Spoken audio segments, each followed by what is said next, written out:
ಯಾವದತ್ವಧನುಷ್ವಗಂ ಸಹಸ್ರಾಕ್ಷ ಶತೇಶುಗೆ ಶ್ರೀ ಸಲ್ಯಾನಾವಕಾಶೋನ ಸ್ಮನಾಭವ. ಇಲ್ಲಿ ಸ್ವಲ್ಪ ಈ ರುದ್ರಿ ರೀತಿಯಲ್ಲಿ ಕೊಟ್ಟಿದ್ದಾರೆ, ಸ್ವಲ್ಪ ಮಂತ್ರಗಳ ಹಿಂದೆ ಮುಂದೆ ಆಗಿದೆ. ನೆಕ್ಸ್ಟ್ ಇಲ್ಲಿ ನೇರವಾಗಿ ಇವನು 8ನೇ ಅನುವಾಕದ ಮಂತ್ರವನ್ನು ಹಾಕೊಂಡಿದ್ದಾನೆ. ಆಮೇಲೆ ಹಿರಣ್ಯ ಭಾವವೇ 8ನೇ ಅನುವಾಕದ 2 ಮಂತ್ರ ಇಲ್ಲಿ ಹಾಕಿದ ಆಮೇಲೆ ಹಿರಣ್ಯ ಭಾವವೇ ಶುರುವಾಗುತ್ತೆ. ಅವತತ್ಯ ಧನುಷ್ವಗಂ ಏನು ಹೇಳ್ತಾರೆ ಅಂದರೆ,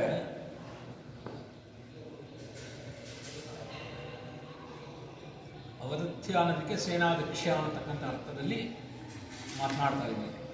ಗೊತ್ತಾಯ್ತಲ್ಲ, ಇಲ್ಲಿ ನಿನ್ನ ಶಸ್ತ್ರಗಳ ಅಗ್ರಭಾಗವನ್ನು ವಿಸ್ತಾರ ಮಾಡುವಂಥ, ಶಸ್ತ್ರದ ಅಗ್ರಭಾಗವನ್ನು ಏನು ವಿಸ್ತಾರ ಮಾಡಬೇಕು, ಅದು ವಿಸ್ತಾರ ಆದರೆ ಒಟ್ಟಿಗೆ ಜಾಸ್ತಿ ಜನ ಶತ್ರುಗಳನ್ನ ಸಂಹಾರ ಮಾಡ್ಬೋದು ಅಂತ.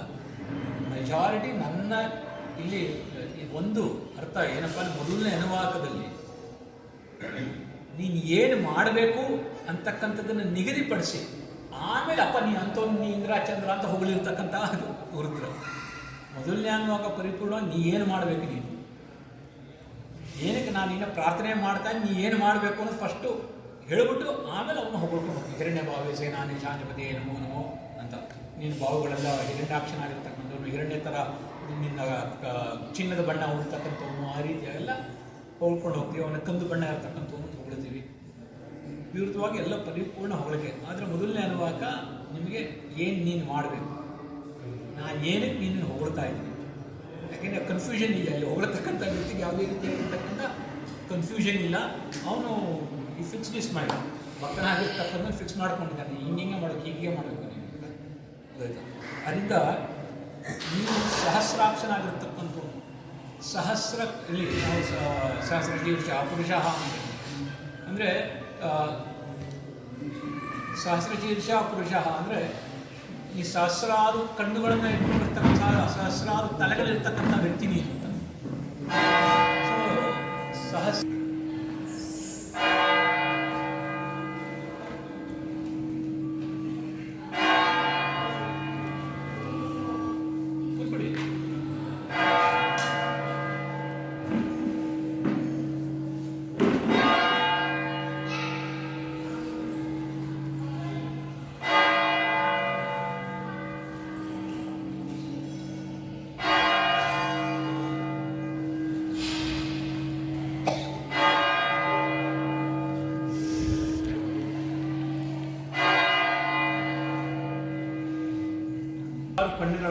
ಕಣ್ಣುಗಳು ಉಳ್ತಕ್ಕಂಥವ್ನು, ಸಾವಿರಾರು ಕಣ್ಣುಗಳನ್ನು ಉಳ್ತಕ್ಕಂಥವ್ನು ಅಂತ ಏನಕ್ಕೆ ಹೇಳ್ತೀವಪ್ಪ ಅಂತಂತಂದರೆ, ಸಾವಿರಾರು ದಶ ದಿಕ್ಕುಗಳಿಂದ ಸಾವಿರಾರು ಲಕ್ಷಾಂತರ ವಿರೋಧಿ ಪಕ್ಷಗಳು ಎಲ್ಲೆಲ್ಲಿಂದ ಬಾಣ ಬಿಟ್ಟರು ಕೂಡ ನೀಗೆಲ್ಲ 360 ಡಿಗ್ರಿನಲ್ಲೂ ಕೂಡ ನೀನು ನೋಡ್ತಕ್ಕಂಥವನು. ಅದರಿಂದ ಆ ಒಂದು ದುಷ್ಟಶಕ್ತಿ ಏನು ನನ್ನ ಕಡೆ ಬರ್ತಾ ಇದೆ ಅದನ್ನು ನಿಗ್ರಹಿಸ್ತಕ್ಕಂಥವ್ನು ನೀನು ಅಂತ. ಅದರಿಂದ ಇಲ್ಲಿ ಸಹಸ್ರಾಕ್ಷಿ ಶತೇಶುತಿ ಅಂತ ಹೇಳ್ತಕ್ಕಂಥ ಮಾತು. ಗೊತ್ತಾಯ್ತಾ? ಅಂದರೆ ಯುದ್ಧ ಕಾರ್ಯಗಳನ್ನು ಪರಿಪೂರ್ಣವಾಗಿ ನೀನು ಡೈರೆಕ್ಟಾಗಿ ಬಂದು ನನ್ನ ರಕ್ಷಣೆ ಮಾಡ್ತಾ ಇಲ್ಲ, ನೀನು ನೋಡ್ತಾ ಇದೆಯಾ. ಎಲ್ಲಿ ನಾನೇನಾದ್ರು ವೀಕ್ ಆಗ್ತಾ ಇದ್ದೀನಿ ಅಂತ ಗೊತ್ತಾದಾಗ ಬಂದು ನೀನು ನನ್ನನ್ನು ರಕ್ಷಣೆ ಮಾಡ್ತಾ ಇದ್ದೀನಿ. ಸುಮ್ಮನೆ ಬಂದು ಅವನೇ ನಿಂತ್ಕೊಂಡ್ರೆ ನಾ ಸೋಂಬೇರಿ ಆಗೋಗ್ತೀನಿ. ಅದಕ್ಕೆ ಯಾವಾಗಲೂ ಹೇಳಿದ್ರೆ ಪುರುಷಾರ್ಥ ಇರಬೇಕು ಅಂತ. ಪುರುಷಾರ್ಥ ಎಲ್ಲಿ ಕೆಲಸ ಮಾಡುತ್ತೆ ನೀನು ಕೆಲಸ ಮಾಡ. ಇಬ್ಬರು ಕಳ್ಳರು ಕಳ್ಳತನ ಮಾಡ್ತಾರೆ. ರಾಜ ಅವರಿಬ್ಬರಿಗೂ ಕೂಡ ಮರಣದಂಡನೆ ವಿಧಿಸ್ತಾನೆ. ನಾಳೆ ಬೆಳಗ್ಗೆ ನಿಮಗೆ ನೇಣು ಹಾಕ್ತೀವಿ, ಶೂಲಕ್ಕೆ ಏರಿಸ್ತೀವಿ. ರಾತ್ರಿ ಅವರಿಬ್ಬರು ಮುಂದೆನೂ ಒಂದೊಂದು ಮೂಟೆ ಭತ್ತ ತಂದಿರ್ತಾನೆ. ಬೆಳಗ್ಗೆ ಒಳಗೆ ಯಾರು ಇದನ್ನು ಕುಟ್ಬಿಟ್ಟು ನೀಟಾಗಿ ಒಂದರಾಡಿ ಅಕ್ಕಿ ಮಾಡಿರ್ತಾನೋ ಅವನಿಗೆ ಕ್ಷಮೆ ಇದೆ ಅಂತ. ಇಬ್ಬರಿಗೂ ಗೊತ್ತು ಆಗೋದಿಲ್ಲ ಅಂತ. ಏನೇ ಮಾಡಾಕತ್ತೆ ನನ್ನ ಪ್ರಾರಬ್ಧ ಅಂತ ಇಬ್ಬರು ಅನ್ಕೋತಾರೆ. ಒಬ್ಬ ನಿದ್ದೆ ಮಾಡ್ತಾನೆ, ಒಬ್ಬ ಭಗವಂತನಿಗೆ ಶ್ರದ್ಧೆಯಿಂದ ಒಂದು ಕೈ ಮುಗಿದ್ಬಿಟ್ಟು ಕುಟ್ಟಕ್ಕೆ ಶುರು ಮಾಡ್ತಾನೆ. ಬೆಳಗ್ಗೆ ಅಷ್ಟೊತ್ತಿಗೆ 1 kg ಎಷ್ಟು ಕುಟ್ಟಿರ್ತಾನೆ, ಒಂದಿಷ್ಟು ಕುಟ್ಟಿರ್ತಾನೆ. ರಾಜ ಬಂದು ನೋಡ್ತಾನೆ, ನಿನಗೂ ಗೊತ್ತು ಆಗೋದಿಲ್ಲ ಅಂತ, ಅವನಿಗೂ ಗೊತ್ತು ಆಗೋದಿಲ್ಲ ಅಂತ. ಕೊನೆ ದಿನ ಚೆನ್ನಾಗಿ ನಿದ್ದೆ ಮಾಡಬಾರ್ದೇನೆ, ಏನಕ್ಕೆ ಯಾಕೆ ಕುಟ್ಟಿದೆ ನೀನು? ಹೋಗೋದಂತೂ ಗ್ಯಾರಂಟಿ. ಅಟ್ಲೀಸ್ಟ್ ಹೋಗೋದಕ್ಕೆ ಮೊದಲು ಒಂಚೂರು ಒಂದು ಒಳ್ಳೆ ಕೆಲಸ ಮಾಡಿ ಹೋಗೋಣ, ಯಾವುದಾದ್ರು ಒಂದು ಪಕ್ಷಿ ತಿನ್ನಲಿ, ಯಾರು ಒಬ್ರು ಊಟಕ್ಕಾಗಲಿ ಅನ್ನೋ ಕಾರಣಕ್ಕೋಸ್ಕರ ಕುಟ್ಟಿದೆ ನಾನು ಅಂತ. ಅವನಿಗೆ ಕ್ಷಮೆ ಸಿಕ್ಕ, ಅದು ಪುರುಷಾರ್ಥ ಅಂತ. ಇಬ್ಬರಿಗೂ ಗೊತ್ತು ಮಾಡಲಿಕ್ಕಾಗಲ್ಲ ಅಂತ. ಪ್ರಯತ್ನ ಇದ್ರೇನೆ ಫಲ. ನನ್ನ ಪ್ರಾರಬ್ಧ ಇದ್ದಂಗೆ ಆಗುತ್ತೆ ನಿಜ, ವಾಟ್ ಈಸ್ ಪ್ರಾರಬ್ಧ? ಸಿ, ಪ್ರಾರಬ್ಧವನ್ನು ನಾವು ಯಾರೂ ಬದಲಾವಣೆ ಮಾಡಲಿಕ್ಕಾಗಲ್ಲ. You cannot escape also. ಆದರೆ ವಾಟ್ ಇಸ್ ಪುರುಷಾರ್ಥ? ಹೌ ಯು ಬ್ಯಾಲೆನ್ಸ್ ಯುವರ್ ಪ್ರಾರಬ್ಧ ಇಸ್ ಪುರುಷ. ನೀವು ಯಾವ ರೀತಿ ನಿಮ್ಮ ಬ್ಯಾಲೆನ್ಸ್ ಮಾಡ್ತಕ್ಕಂಥ ಅದಕ್ಕೆ ಬುದ್ಧಿ ಕೊಟ್ಟಿದ್ದಾನೆ. ಯುಕ್ತಿ ನಮ್ಗೆ ಇರ್ತಕ್ಕಂಥದ್ದು ಏನಕ್ಕೆ? ಪಶು ಪಕ್ಷಿಗಳು buffalo Born as A buffalo, dye as A buffalo, but not the human beings. ನಾವು ಮನುಷ್ಯನಾಗಿ ಹುಡ್ತೀವಿ, ಏನೇನು ಬೇಕಾದ್ರೂ ಆಗ್ಬೋದು, ಹೆಂಗೆ ಬೇಕಾದ್ರೂ ಸಾಯ್ಬೋದು. ಮನುಷ್ಯನಿಗೆ ಆ ಒಂದು ಶಕ್ತಿ, ಸಾಮರ್ಥ್ಯ, ವಿವೇಕ ಆ ಭಗವಂತ ಕೊಟ್ಟಿನ. ಆದರೆ ಎಮ್ಮೆ, ಪಶು ಪಕ್ಷಿಗಳಿಗೆ, ಮನುಷ್ಯನ ಹೊರತುಪಡಿಸಿ ಬೇರೆ ಜೀವಿಗಳಿಗೆ ಆ ಒಂದು ಯುಕ್ತಿಯನ್ನು ಕೊಟ್ಟಿಲ್ಲ, ವಿವೇಕ ಇಲ್ಲ. ಹಸುವಾಗಿ ಹುಟ್ಟುತ್ತೆ, ಹಸುವಾಗಿ ಬೆಳೆಯುತ್ತೆ, ಹಸುವಾಗಿ ಸಾಯುತ್ತೆ. ನಾವು ಮನುಷ್ಯನಾಗಿ ಹುಟ್ಟುತ್ತೀವಿ, ಏನೇನಾಗಿ ಬೆಳೀತೀವೋ ಆ ಭಗವಂತನಿಗೆ ಗೊತ್ತು, ಹೆಂಗೆ ಸಾಯ್ತೀವೋ ಆ ಭಗವಂತನಿಗೆ ಗೊತ್ತು. ನಾನೇನಾದ್ರು ಮನುಷ್ಯನಾಗಿ ಹುಟ್ಟಿ, ಮನುಷ್ಯನಾಗಿ ಬೆಳೆದು, ಮನುಷ್ಯನಾಗಿ ಜೀವನ ನಡೆಸಿ, ಮನುಷ್ಯನಾಗಿ ನಾ ಸತ್ತರೆ, that it self is a biggest contribution towards the society. ಅದಕ್ಕಿಂತ ಉತ್ತಮವಾಗಿರತಕ್ಕಂಥ ಕೊಡುಗೆ ನಮ್ಮ ಸಮಾಜಕ್ಕೆ ಬೇರೊಂದು ಇಲ್ಲವೇ ಇಲ್ಲ. ಯಾಕೆಂದರೆ ಮನುಷ್ಯ ಹೆಂಗಿರಬೇಕು ಅಂತ ಧರ್ಮಶಾಸ್ತ್ರಗಳು ಹೇಳುತ್ತೆ. ಅವನಿಗೆ ಆಗಿರ್ತ ಒಂದು ಧರ್ಮ ಇದೆ. ಈ ಧರ್ಮದಲ್ಲಿ ನೀವು ಮನುಷ್ಯನಾಗಿರ್ತಕ್ಕಂಥ what to do, what not to do ಅಂತ ತಿಳಿಸುತ್ತೆ. ಅದನ್ನು ಅರ್ಥಕೊಂಡು ಅವ್ನು ಮಾಡಿಬಿಟ್ರೆ ಅವನಂಥ ಸಂತೋಷ ಪುರುಷ, ಅವನಂಥ ಪುಣ್ಯವಂತ ಇದೆ. ಅವನು ಯಾವ ಪುಣ್ಯ ಕಾರ್ಯನೂ ಮಾಡಬೇಕಾದ್ರೆ ಅದೇ ಹೆಚ್ಚಿನ ಪುಣ್ಯವನ್ನು ಎತ್ಕೊಂಡ್ಬರ್ತಾನೆ. ಇಲ್ಲಿ ಸಹಸ್ರಾಕ್ಷ ಅಂತ ಏನು ಕೇಳಿದ ಅಂತಂದರೆ, ನನ್ನ ಪ್ರಯತ್ನ ಇದೆ, ನನ್ನ ಪುರುಷಾರ್ಥ ಇದೆ, ನಾನು ವೀಕು ಕಣೆಯ, ನನ್ನ ಕೈಲಿ ಮಾಡೋಕ್ಕಾಗಲ್ಲ ಕಣೆ, ನೀನು ಬಂದು ಮಾಡಿಕೊಡೆಯ, ರಕ್ಷಣೆ ಮಾಡಿ ನಾನು ಕೇಳ್ತಿಲ್ಲ. ನನ್ನಲ್ಲಿ ನಿಶಕ್ತಿ ಇದೆ, ನನಗೆ ಚೆನ್ನಾಗಿ ಗೊತ್ತಿದೆ. ನಾನು ಈ ಯುದ್ಧವನ್ನು ಗೆಲ್ಲಲಿಕ್ಕೆ ಸಾಧ್ಯ ಇಲ್ಲ ಅಂತ ನನಗೆ ಗೊತ್ತಿದೆ. ಆದರೆ ನನಗೆ ಭರವಸೆ ಇದೆ, ನೀನು ನನ್ನ ಜೊತೆ ಇದೆಯಾ ಅಂತ. ಯಾವಾಗ ನೀನು ನನ್ನ ಜೊತೆ ಇದೆಯಾ ಅಂತಕ್ಕಂಥದ್ದು ಗೊತ್ತಿರೋದ್ರಿಂದ ನಾನು ಗೆದ್ದೆ ಅಂತ. ಅದು ಅರ್ಜುನನಿಗೂ ಗೊತ್ತು, ಪಾಂಡವರಿಗೆಲ್ಲರಿಗೂ ಗೊತ್ತು. ಕೌರವರ ಕಡೆ ಇದ್ದಂಥ ಅತಿರಥ ಮಹಾರಥರು ಪಾಂಡವರ ಕಡೆ ಇರಲಿಲ್ಲ. ಭೀಷ್ಮನ ಯಾರು ಹೊಡೆಯಕ್ಕಾಗ್ತಿರ್ಲಿಲ್ಲ. ದ್ರೋಣಾಚಾರ್ಯ ಸಾಮಾನ್ಯ ಅಲ್ಲ, ಕರ್ಣ ಸಾಮಾನ್ಯ ಅಲ್ಲ. ಕರ್ಣನನ್ನು ಇಂದ್ರ ಕವಚ ಎತ್ಕೊಂಡಿದ್ರು ಕೂಡ ಕರ್ಣನ ಕೇಳಿ ಧನುಸ್ಸಿದ್ರೆ ಕರ್ಣನನ್ನು ಯಾವುದೇ ಕಾರಣಕ್ಕೂ ಯಾರೂ ಹತ ಮಾಡೋಕ್ಕಾಗ್ತಿರಲಿಲ್ಲ, ಕೃಷ್ಣನನ್ನು ಹೊರತುಪಡಿಸಿ ಇಡೀ ಮಹಾಭಾರತ. ಅಷ್ಟು ಸಾಮರ್ಥ್ಯವಂತ ಭಗವಂತ. ಅವನೇನಕ್ಕೆ ಸತ್ರು ಅವರೆಲ್ಲ, ಪಾಂಡವರೆಲ್ಲ, ಕೌರವರೆಲ್ಲ ಏನಕ್ಕೆ ಶರೀರ ಬಿಟ್ಟರು ಅಂತಂದರೆ ಅವ್ರ ಜೊತೆ ಭಗವಂತ ಇದ್ದ. ಭಗವಂತ ಏನಕ್ಕೆ ಇದ್ದ ಅಂತಂದರೆ ಅವರಲ್ಲಿ ಪುರುಷಾರ್ಥ ಇತ್ತು, ಭಗವಂತನ ಮೇಲೆ ಶ್ರದ್ಧೆ ಇತ್ತು. ಅರ್ಜುನ ಹೇಳ್ತಾನೆ ಕೃಷ್ಣ, ನಾನು ಯುದ್ಧ ಮಾಡಲ್ಲ ಅಂತ. ಅಪ್ಪ, ನೀನು ಯುದ್ಧ ಮಾಡದೇ ಇರೋ ಪರಲ್ಲ ಕಣ, ನೀನು ಕೃಪಾ ಆಶೀರ್ವಾದ, ನೀನು ನನ್ನ ಜೊತೆ ಇರೋದು, ಆ ಒಂದು ಭರವಸೆ. ಅದರಿಂದ ಇಲ್ಲಿ ಸಹಸ್ರಾಕ್ಷ ಅಂತಕ್ಕಂಥದ್ದನ್ನ ಏನಕ್ಕೆ ಹೇಳ್ತೀವಿ ಅಂತಂದರೆ, ನಿನ್ನೂ ಎಲ್ಲ ಕಡೆಯಿಂದನೂ ದೃಷ್ಟಿಸಿ ನೀನು ನೋಡ್ತಾ ಇರು. ಏನಕ್ಕೆ? ನನಗಿರೋದು ಎರಡೇ ಕಣ್ಣು. ನಾನು ಮುಂದೆ ನೋಡಿ ಯುದ್ಧ ಮಾಡ್ತಾ ಇದ್ದೀನಿ, ನಾನು ಹಿಂದ್ಗಡೆಯಿಂದ ಯಾರು ಹೊಡೆದ್ರೆ ನಾನೇನು ಮಾಡಲಿ? ಅಲ್ಲಿ ನೀ ಕೆಲಸ ಮಾಡು. ಅಂದರೆ ನನ್ನ ರಕ್ಷಣೆಯ ಜವಾಬ್ದಾರಿಯನ್ನು ನೀನು ತೆಗೆದುಕೋಬೇಕು. ಮೊದಲನೇ ಅನುವಾಕ ಅಂದರೆ ನನ್ನ ಜವಾಬ್ದಾರಿ ನಿಂದು, ನೀ ತಗೋಬೇಕು. ಏನಕ್ಕೆ ನೀ ತಗೋಬೇಕು ಅಂದರೆ, ನೀನು ಸುಮ್ಮನೆ ಅಲ್ಲ, ನಿನ್ನ ಹತ್ರ ಆ ರೀತಿಯಾಗಿರ್ತಕ್ಕಂಥ ಅಸ್ತ್ರಶಸ್ತ್ರಾದಿಗಳನ್ನ ನೀನು ಇಟ್ಕೊಂಡಿದ್ದೀಯಾ? ಆದ್ದರಿಂದ ನೀನು ಏನಕ್ಕೆ ಇಟ್ಕೊಂಡಿದ್ದೀನಿ? ನನಗೋಸ್ಕರ ಇಟ್ಕೊಂಡಿದ್ದೀನಿ. ನೀನು ಸುಮ್ಮನೆ ನೀನು ಬತ್ತಳಿಗೆ ಭರ್ತಿಯಾಗಿದೆ, ಏನಕ್ಕೆ ಭರ್ತಿಯಾಗಿದೆ? ನೀನು ಶೋಕಿಗೆ ಏನು ಮಾಡ್ತಿದ್ದೇನೋ? ನನ್ನ ರಕ್ಷಣೆಗೋಸ್ಕರ. ಅದು ನಿನ್ನ ಜವಾಬ್ದಾರಿ. ಅದು ಅಂದರೆ ನಿನ್ನ ಜವಾಬ್ದಾರಿ ಏನು ಅಂತಕ್ಕಂಥದ್ದನ್ನ ತಿಳಿಪಡಿಸ್ಬಿಟ್ಟು ಆಮೇಲೆ ಪ್ರೀತಿ ವಿಷಯ ನೀ ಇಂದ್ರಾಚಂದ್ರ ಅಂತ ಹೇಳೋದು. ಅಪ್ಪನಿಗೆ ನೀನು ಜವಾಬ್ದಾರಿ ಇಲ್ಲ ಕಣೆಯ, ಅದು ಕಣೆ ಎತ್ಕಣೆ ಅಂತ. ಆಮೇಲೆ ನಿನ್ನಂತ ಅಪ್ಪ ಇಲ್ಲ ಕಣೆ, ಅವನಿಗೂ ಖುಷಿ ಆಗುತ್ತೆ. ಮೊದಲು ಸ್ವಲ್ಪ ಬೇಜಾರು ನೋಡಿ, ಏನೇ ನನ್ನ ಮಗ ಹೆಂಗೆ ಮಾತಾಡ್ತಾನೆ ಅಂತ. ಆದರೆ ಕೆಲವರು ಏನಕ್ಕೆ ಹೇಳ್ತೀವಿ ಅಂತಂದರೆ, ಮಗನಿಗೆ ಅನುಮಾನ, ಅಪ್ಪ ಯಾರು ಜವಾಬ್ದಾರಿಯನ್ನು ಮರ್ತಿರೋಲ್ಲ. ಆದರೆ ಮಗನಿಗೆ ಡೌಟ್ ಇರುತ್ತೆ, ನಮ್ಮ ಅಪ್ಪ ಏನಾದ್ರು ಜವಾಬ್ದಾರಿಯಿಂದ ಬಿಟ್ಟೋಗ್ಬಿಟ್ರೆ ನನ್ನ ನೋಡ್ಕೊಳ್ಳದೆ ಇದ್ರೆ ಅಂತ, ನಿನ್ನ ಜವಾಬ್ದಾರಿ ಇರ್ಬೋದು ಅಂತಕ್ಕಂಥ ಹೇಳ್ತಕ್ಕಂಥ ಒಂದು ವಾಡಿಕೆ. ಅದನ್ನು ಇಲ್ಲಿ ತೋರಿಸಿದ. ಅದರಿಂದ ನೀನು ಆ ರೀತಿಯಾಗಿರ್ತಕ್ಕಂಥವನು ಪರಿಪೂರ್ಣವಾಗಿ ಶತ್ರುಗಳನ್ನು ಸಂಹಾರ ಮಾಡ್ತಕ್ಕಂಥವನು, ನನ್ನ ಶತ್ರುಗಳನ್ನು ಹಿಂಸಿಸ್ತಕ್ಕಂಥವನು. ಅಂದರೆ ಹಿಂಸೆನಲ್ಲಿ ಅವನಿಗೆ ಖುಷಿ ಇಲ್ಲ, ಅಂದರೆ ಸಂಹಾರದಲ್ಲಿ ಅದು ಹಿಂಸೆ ಇದೆ ಅಂತ ಹೇಳಿದ್ವಿ. ಇಲ್ಲಿ ಒಂದು ಶತ್ರು ಅಂತಕ್ಕಂಥದ್ದು ಬಹಳಷ್ಟು ಸತ್ಯ ಹೇಳಿದ್ದೀನಿ. ಹೊರಶತ್ರುವಿನ ಆಂತರಿಕ ಶತ್ರುವೇ ಹೆಚ್ಚಿನ ಶಕ್ತಿವಂತರು. ಅದರಲ್ಲೂ ನನ್ನ ಒಳಗಿರ್ತಕ್ಕಂಥ ಶತ್ರುಗಳು ಅತಿ ಹೆಚ್ಚಿನ ಶಕ್ತಿವಂತರು. ಯಾರು? ಅರಿಷಟ್ವ. ಕಾಮ ಕ್ರೋಧ ಲೋಭ ಮೋಹ ಮದಮಾತ್ಸರ್ಯ. ಅದಕ್ಕಿಂತ ದೊಡ್ಡ ಶತ್ರು ಇರಬೇಕಾದಿಲ್ಲ. ಇವತ್ತಿನ ದಿನ ನಾನೇನಾದ್ರು ಸುಖವಾಗಿದ್ದೀನಿ, ಇಲ್ಲ ನಾನೇನೋ ಕಷ್ಟವಾಗಿದ್ದೀನಿ, ದುಃಖ ಪಡ್ತಾ ಇದ್ದೀನಿ ಅಂದರೆ ಆ ನನ್ನ ಒಳಗಡೆ ಇರತಕ್ಕಂಥ ಶತ್ರುವಿಂದ ಇದಕ್ಕೆ ನಾನೇನೋ ಅಂದ್ಕೊಂಡಿರ್ತೀನಿ, ಎಲ್ಲಿಗೋ ಕೈ ಹಾಕ್ತೀನಿ, ಏನೋ ಆಗುತ್ತೆ, ಪ್ರಾಫಿಟ್ ಆಗುತ್ತೆ, ಏನೋ ಆಗುತ್ತೆ ಅಂತ ಹಾಕ್ಬಿಡ್ತೀನಿ, ನುಕ್ಸಾನ್ ಆಗೋಯ್ತು. ಯಾರ ಹತ್ರ ಬಡ್ಡಿ ಇಸ್ಕೊಂಡಿರ್ತೀನಿ, ಆ ಸಾಲ ತೀರಿಸ್ಬೇಕಲ್ಲ. ಅವ್ನು ಮನೆ ಮುಂದೆ ಬರ್ತಾನೆ, ಕಟ್ಟಕ್ಕೆ ಸಿಗಾಕ್ತೀನಿ, ಒದ್ದಾಡ್ತೀನಿ. ಏನಕ್ಕೆ? ನನ್ನಲ್ಲಿರ್ತಕ್ಕಂಥ ಆಸೆ ಆಕಾಂಕ್ಷೆಗಳು, ಅದನ್ನು ಇಲ್ಲಿ ನಾವು ಶತ್ರು ಅಂತ ಹೇಳ್ತೀವಿ. ಅದರಿಂದ ಅದರೆಲ್ಲದರಿಂದ ನೀನು ನನ್ನನ್ನು ಕಾಪಾಡಬೇಕಾಗಿರ್ತಕ್ಕಂಥ ಅದು ನಿನ್ನ ಕರ್ತವ್ಯ ಅಂತ. ಜೊತೆಗೆ ನೀ ಕಾಪಾಡಿದ ಮೇಲೆ ಅಪ್ಪ ಮೊದಲೇ ರುದ್ರಕಣೆಯ ನಿನ್ನ ಬತ್ತಳಿಕೆನ ಕೆಳಗಿಡಿಸ್ಬಿಟ್ಟು ಬಾರೆಯ ನನ್ನ ಹತ್ರ ಅಂತ. ಯಾಕೆಂದರೆ ಕೋಪದಲ್ಲಿದ್ದಾಗ ಒಂದೊಂದ್ಸತಿ ಮನೆಗಳಲ್ಲೂ ಅನುಭವ ಆಗುತ್ತೆ. ಹೆಂಡತಿ ಮೇಲೆ ನಿಂಪ ಮಕ್ಕಳ ಮೇಲೆ ತೋರಿಸ್ತಾರೆ, ಏನು ಮಾಡೋಕ್ಕಾಗಲ್ಲ. ಹೆಂಡತಿಗೆ ಡೈರೆಕ್ಟಾಗಿ ಬೈದೋ ಧೈರ್ಯ ಇರಲ್ಲ, ಏನು ಮಾಡೋಕ್ಕಾಗುತ್ತೆ. ಇಲ್ಲ ಗಂಡನ ಮೇಲೆ ಹೇಳ್ಕೊಬ್ಬನ ಮಕ್ಕಳ ಮೇಲೋ ಇನ್ಯಾರ ಮೇಲೋ ಏನೋ. ಇದು ಮನೆಗಳಲ್ಲಿ ನಡೀತಕ್ಕಂಥದ್ದು. ನಾನು ಯಾರ ಮೇಲೆ ಕೋಪ ಇದ್ದಾಗ ನೇರವಾಗಿ ತಿಳಿಸ್ಲಿಕ್ಕೆ ಆಗೋದಿಲ್ಲ ಅವ್ರ ಮೇಲೆ. ಸ್ವಲ್ಪ ಪಕ್ಕದಲ್ಲಿ ಯಾವನು ಇರ್ತಾನೋ ಅವನ ಮೇಲೆ ತಿಳಿಸು. ಆದ್ದರಿಂದ ನೀನು ಮೊದಲೇ ರುದ್ರನಾಗಿರ್ತಕ್ಕಂಥವನು ಇನ್ನೂ ನಿನ್ನ ಕೋಪ ಆರಿಲ್ಲದೆ ಇರೋದ್ರಿಂದ ಏನೋ ನೀನು ಬತ್ತಳಿಕೆ ಅಲ್ಲಿ ಇಡಿಸ್ಬಿಡು. ಯಾಕೆಂದ್ರೆ ನನ್ನ ಹತ್ರ ಬತ್ತಳಿಕೆ ಇಟ್ಕೊಂಡು ಬಂದಾಗ ಯಾವಾಗ ನೀನು ಬಾಣ ಗಿಣ ಬಿಟ್ಟರೆ ಎಲ್ಲೋಗ್ಲಿ ನಾನು ಕಾಳಿ ಅವತಾರ ಆದಾಗ ಹಾಗೆ ಇಡೀ ಭೂಮಂಡಲವನ್ನು ಸ್ವಾಹಾಕಾರ ಮಾಡ್ಕೊಂಡು ಬಂದು ಹಿಂಗಿದ್ರೆ ಆಗೋದಿಲ್ಲ ಅಂಥೇಳಿ ಕೊನೆಗೆ ಈಶ್ವರ ಏನೇನು ಮಾಡಿದ್ರು ಒಪ್ಕೊಳ್ಳಿಲ್ಲ. ಕಾಳಿ ಮಲ್ಕೊಂಡ ಅವಳು ದಡ ದಡ ದಡ ನಡ್ಕೊಂಬಂದು ಅವನ ಎದೆ ಮೇಲೆ ಕಾಲಿಟ್ಟಾಗ ಅವಳು ಗೋಚರ ತೆಗೆಯುವಂಥ ಕೆಲಸ ಮಾಡ್ತಾನೆ. ಇನ್ನೊಂದು ಸತಿ ಯುದ್ಧದಲ್ಲಿ ಮಾಡಿದಾಗ ಅವನಿಗೆ ಎದುರಾಳಿಯಾಗಿ ನಿಂತ್ಕೋತಾನೆ. ಯಾರು? ಈಶ್ವರ ಸಾಕ್ಷಾತ್ ತನ್ನ ಪತ್ನಿ ಜೊತೆ ಇದಕ್ಕೋಸ್ಕರ ಯುದ್ಧ ಮಾಡಲಿಕ್ಕೆ, ಅವಳನ್ನ ಶಾಂತಗೊಳಿಸ್ಲಿಕ್ಕೆ ನುಂಗಿಬಿಡ್ತಾಳೆ.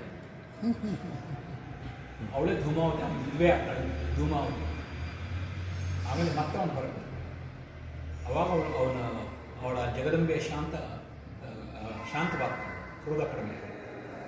ಅದರಿಂದ ನಾವು ಏನು ಮಾಡ್ತೀವಿ, ಕೋಪದಲ್ಲಿ ನಾವು ಏನು ಮಾಡ್ತೀವಿ ಅನ್ನೋದು ನಮಗೆ ಗೊತ್ತಿರೋದಿಲ್ಲ. ಆದ್ದರಿಂದ ನೀನು ನಿನ್ನ ಬಿಲ್ಲು ಬಾಣ ಎಲ್ಲ ಚಕಡನ್ನು ಇಟ್ಟುಬಿಟ್ಟು ಆಮೇಲೆ ನನ್ನ ಹತ್ರ ಬಾ, ನಾನು ಅವಾಗ ನಿನ್ನ ಜೊತೆ ಪ್ರೀತಿ ವಿಶ್ವಾಸದಿಂದ ಮಾತಾಡ್ಬೋದು. ನರಸಿಂಹಾವತಾರದಲ್ಲಿ ಪ್ರಹ್ಲಾದ ಸ್ತುತಿಯನ್ನು ಮಾಡ್ತಾನೆ. ಅವನು ಸ್ತುತಿ ಮಾಡಲಿಲ್ಲ ಅಂದರೆ ಅಲ್ಲಿ ಇರೋರ್ನೆಲ್ಲ ಭಕ್ಷಣೆ ಮಾಡ್ತಾ ಇದ್ದ. ಲಕ್ಷ್ಮೀನೂ ಬರ್ತಾಳೆ, ಹೋಗಿ ಅವನು ತೊಡೆ ಮೇಲೆ ಕೂತ್ಕೊಳ್ತಾಳೆ, ಕೂಚೆ ಅವನ್ನ ಸಮಾಧಾನ ಮಾಡ್ತಾಳೆ. ಲಕ್ಷ್ಮೀ ನರಸಿಂಹನ ಆರಾಧನೆ ಮಾಡ್ತಿರೋ ಮಾಡೋದು. ಏನಕ್ಕೆ ಬಂದಿಲ್ಲ ಅವರು? ಬರುವಂಥ ಪ್ರಮೇಯ ಇರಲಿಲ್ಲ. ಅವನ ಒಂದು ಉಗ್ರತನವನ್ನು ಶಾಂತ ಮಾಡಲಿಕ್ಕೆ, ಅವನು ಶಾಂತ ಮಾಡೋಕ್ಕೆ ಇವನು ಈಶ್ವರ ಯಾರ ಸ್ವರೂಪ ತಗೋತಾನೆ? ಶರ್ವೇಶ್ವರನಾಗ್ತಾನೆ ಈಶ್ವರ. ಶರ್ವೇಶ್ವರ ಅವತಾರ ತಗೊಂಡು ಅವರಿಬ್ಬರಿಗೂ ಘೋರ ಯುದ್ಧ ನಡೆಯುತ್ತೆ. ಏನಕ್ಕೆ ಯುದ್ಧ ಆಯಿತು ಅಂತಂದರೆ ಈಶ್ವರನಲ್ಲಿ ವಿಷ್ಣುವಿನಲ್ಲಿ ಭೇದ ಆಗ್ತಿಲ್ಲ. ಆ ವಿಷ್ಣುವಿನ ಉಗ್ರತೆಯನ್ನು ಕಡಿಮೆ ಮಾಡಲಿಕ್ಕೋಸ್ಕರ ಆ ಶರ್ವೇಶ್ವರನ ಅವತಾರವನ್ನು ತೆಗೆದುಕೊಂಡು ಅವನು ಕಡಿಮೆಯನ್ನು ಮಾಡಿಸ್ತಾನೆ. ಅದರಿಂದ ಇಲ್ಲಿ ನಿನ್ನ ಬತ್ತಳಿಕೆಯನ್ನು ಕೆಳಗಿಳಿಸಿ ಪಕ್ಕಕ್ಕಿಟ್ಟು ಪ್ರಶಾಂತವಾಗಿ ನೀನು ಬಾರಯ್ಯ. ಏನಕ್ಕೆ ಅಂದರೆ ನಾನು ನಿನ್ನ ಭಕ್ತ ಕಣಯ್ಯ, ನಿನ್ನ ಕೋಪವನ್ನು ತಡ್ಕೊಳ್ತಕ್ಕಂಥ ಸಾಮರ್ಥ್ಯ ನನಗೆ ಇಲ್ಲ ಅಂತಕ್ಕಂಥದ್ದು. ಜೊತೆಗೆ ನೀನು ನನಗೋಸ್ಕರ ನನ್ನ ರಕ್ಷಣೆಯನ್ನು ಮಾಡಿರೋದ್ರಿಂದ ನಿನ್ನ ಆಯುಧಗಳಿಗೂ ಕೂಡ ನನ್ನ ನಮಸ್ಕಾರ. ನಾವು ಆಯುಧ ಪೂಜೆ ಮಾಡ್ತೀವಿ, ಇನ್ನೇನು ಬರುತ್ತೆ? ಆಯುಧ ಪೂಜೆ ಏನಕ್ಕೆ ಮಾಡ್ತೀವಿ? ನನ್ನನ್ನು ರಕ್ಷಣೆ ಮಾಡಿರೋದ್ರಿಂದ. ಒಂದೊಂದು ಆಯುಧಗಳು ಕೂಡ ಅಧಿದೇವತೆ. ಸುಮ್ಮನೆ ಆಯುಧ ಅಂದರೆ ಏನೋ ಒಂದು ಲೋಹದಲ್ಲಿ ಮಾಡಿರೋದಲ್ಲ, ಆ ಆಯುಧಕ್ಕೂ ಕೂಡ ದೇವತೆಗಳಿದೆ. ಆದ್ದರಿಂದ ಆ ದೇವತೆಗಳ ಹೆಸರು ಗೊತ್ತಿರೋ ನಮಗೆ ಗೊತ್ತಿಲ್ಲ. ಆದರೆ ಆ ಆಯುಧಗಳಿಗೆ ಪೂಜೆ ಮಾಡಿದಾಗ ಏನಾಗುತ್ತೆ? ಆ ಅಧಿದೇವತೆಗಳಿಗೆ ಹೋಗಿ ಆ ಪೂಜೆ ತಲುಪುತ್ತೆ. ನಮ್ಮ ಮೇಲೆ ಅವರು ಪ್ರಶಾಂತವಾಗ್ತಾರೆ.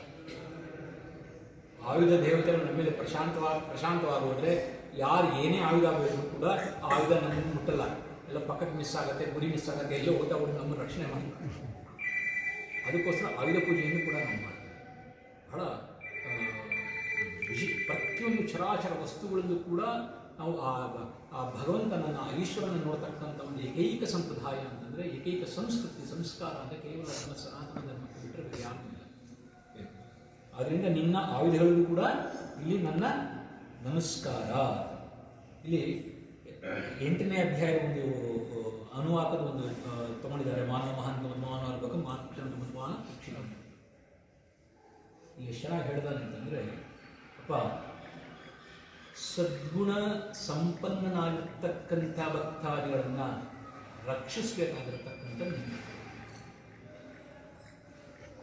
ಇಲ್ಲಿ ನೀವು ರುದ್ರವನ್ನು ತೆಗೆದುಕೊಂಡಾಗ ಏನಕ್ಕೆ ಮಾತು ಹೇಳ್ತೀನಿ, ನಮ್ಮಲ್ಲಿ ಈ ರುದ್ರಲ್ಲಿ ಜಾತಿ ಬಗ್ಗೆ ಮಾತನಾಡಿದ ಸದ್ಗುಣ ಸಂಪನ್ನ ಯಾರು ಬೇಕು, ಯಾರು ಏನು ಮನುಷ್ಯನ ಮಾತ್ರ ಆ ಒಂದು ಆಪ್ಷನ್ ಆ ಜಗದಲ್ಲೇ ಕೊಟ್ಟಿದ್ದಾಳೆ. ಯಾರ್ಯಾರು ಏನೇನೋ ಆಗಿರ್ತಕ್ಕಂಥ ಕಥೆಗಳು ನಮ್ಮ ಪುರಾಣದಲ್ಲಿ ಭಾಳಷ್ಟಿವೆ. ಕ್ಷತ್ರಿಯನಾಗಿರೋನು ಬ್ರಾಹ್ಮಣನಾದ, ಬ್ರಾಹ್ಮಣನಾಗಿರೋನು ಮಹಾಬ್ರಾಹ್ಮಣನಾದ, ಮಹಾಬ್ರಾಹ್ಮಣನಾಗಿ ಸಪ್ತರ್ಷಿಗಳೊಬ್ಬಾದ, ವಿಶ್ವಾಮಿತ್ರ ಆದ. ಅದರಿಂದ ನಾವು ಏನೇನು ಬೇಕಾದ್ರೆ ಇವನಾಗಿದ್ದವನು ಏನಪ್ಪ ಕ್ಷತ್ರಿಯನಾಗಿದ್ದ, ಬ್ರಾಹ್ಮಣನಾಗಿದ್ದವನು ಕ್ಷತ್ರಿಯನಾದ ಪರಶುರಾಮ ಕ್ಷತ್ರಿಯ ಆದ, ಪುಟ್ಟ ಬ್ರಾಹ್ಮಣ ಅವನ ಕರ್ಮ ಎಲ್ಲ ಕೂಡ ಪರಿಪೂರ್ಣ ಕ್ಷತ್ರಿಯನ ಕರ್ಮ. ಅವನು ಕ್ಷತ್ರಿಯನಾದ ಯಾರು ಏನು ಬೇಕಾರೋ ಅದರಿಂದ ಸಜ್ಜನ ಸಂಪನ್ನರನ್ನ, ಆಮೇಲೆ ನನ್ನ ಕಡೆ ಯಾರ್ಯಾರು ನನ್ನ ರಕ್ಷಣೆಗೋಸ್ಕರ ನನ್ನ ಸೈನ್ಯದಲ್ಲಿ ಯಾರ್ಯಾರು ಯುದ್ಧ ಮಾಡ್ತಾ ಇದ್ದಾರೆ, ಅವರವರ ಮನೆಯಲ್ಲಿರ್ತಕ್ಕಂಥ ಹಿರಿಯರು, ಅವರ ಮನೆಗಳಲ್ಲಿರ್ತಕ್ಕಂಥ ಮಕ್ಕಳು, ಅವರವರ ಮನೆಯಲ್ಲಿ ಯಾರು ಪ್ರೆಗ್ನೆಂಟ್ ಆಗಿದ್ರೆ ಅವ್ರನ್ನೆಲ್ಲ ಕಾಪಾಡ್ತಕ್ಕಂಥ ಧರ್ಮ ನಿಂದು ಅಂತ ಹೇಳ್ತಾನೆ.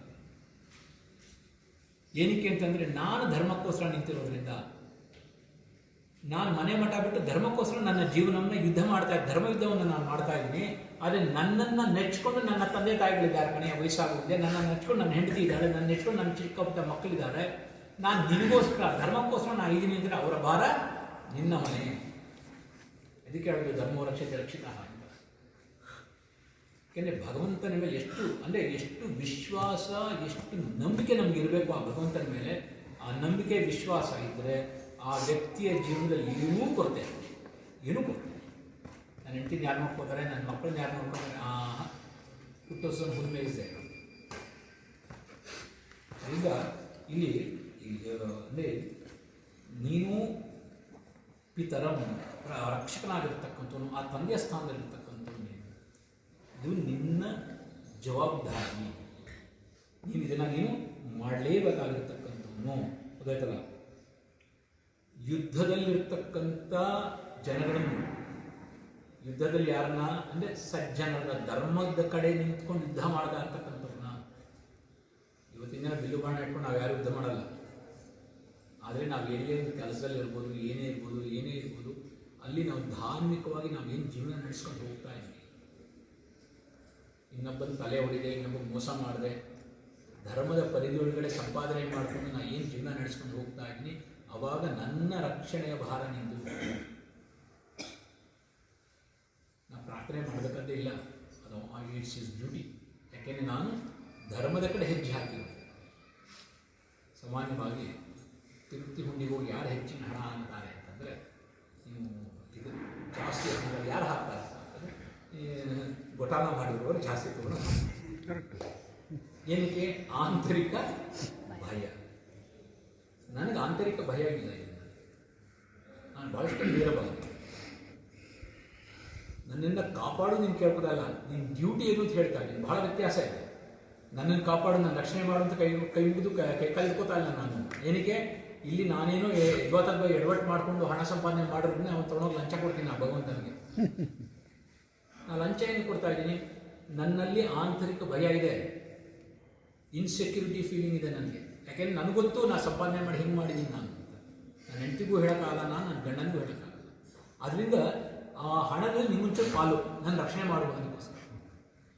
ಇಲ್ಲಿ ನಾ ಪಾಲು ಕೊಡ್ತಾ ಇಲ್ಲ ನಿನಗೆ, ನಿನ್ನ ಜವಾಬ್ದಾರಿ ಅಂತ. ಏನಕ್ಕೆ? ನಾನಿರ್ತಕ್ಕಂಥದ್ದು ಧರ್ಮದಲ್ಲಿ, ನಾನು ಧರ್ಮ ಮಾರ್ಗ ಬಿಟ್ಟು ಹೋಗಿಲ್ಲ, ಅದರಿಂದ ಅದು ನಿಮ್ಮ ಜವಾಬ್ದಾರಿ.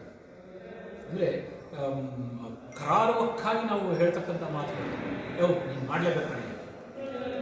ನಾವು ಭಾಳಷ್ಟು ಸತಿ ಹೇಳ್ತೀನಿ, ಭಗವತಿ ನಮಗೆ ಫಲ ಕೊಡಲ್ಲ ಅಂತ ಹೇಳೋಕ್ಕಾಗೋದು ಅಧಿಕಾರನೇ ಇಲ್ಲ.